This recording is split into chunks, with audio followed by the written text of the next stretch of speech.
দীঘায় গিয়ে বরের ওপর মাথা গরম হয়ে গেল।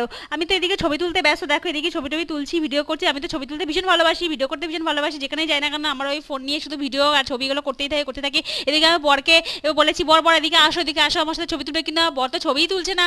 আর ও খালি লোকের সাথে ছবি তুলতে ব্যস্ত। লোকে যখনই আমার সাথে ছবি তুলতে আসছে, কেউ না কেউ এসে পাশ থেকে বলছে আমাকে একটা ছবি তুলে দেবে, আমাকে ভিডিও করে দেবে। ওই সমস্ত করতে করতেই ব্যস্ত। আর এগুলো করতে আমি কখন থেকে রাখছি ছবি তোলার জন্য, আর ও খালি লোকের ভিডিও করতে করতে ব্যস্ত।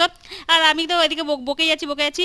এদিকে গরম লাগছে, যা গরম পড়েছে, এদিকে প্রচুর গরম, এদিকে মাথা ফাথা যেন আগুনে পুড়ে আসছে, এদিকে কোনো রকম টুপি নিয়ে নি, কিছু নিয়ে নি, এই কোনো রকম ডাবের জল টল খেয়ে মাথাটা একটু ঠান্ডা ঠান্ডা করেছি। আর এদিকে আমি বায়না শুরু করে দিয়েছি, ওই যে বাচ্চাদের মধ্যে ওই যে বোটগুলো থাকে না, ওই বোটগুলো চড়ার জন্য, কিন্তু বর বলছে ওগুলো চড়তে হবে না, পরে ফরে যাবে, কোথায় বিপদ হবে, এক জায়গায় ঘুরতে এসেছি, কিন্তু আমি তো নাচের বন্ধ, আমি তো শুনবো না, আমি তো বলে আছি এগুলো চড়বই, তুমি আমাকে চড়ানোর ব্যবস্থা করো। আমার বড়দের অবশেষে গেল ওদের সাথে কথা বলার জন্য, কিন্তু আমার এগুলো চড়ার জন্য ও ব্যস্ত হয়ে উঠেছি, এই জন্য বড়ের সাথে অনেক ঝগড়া করেছি।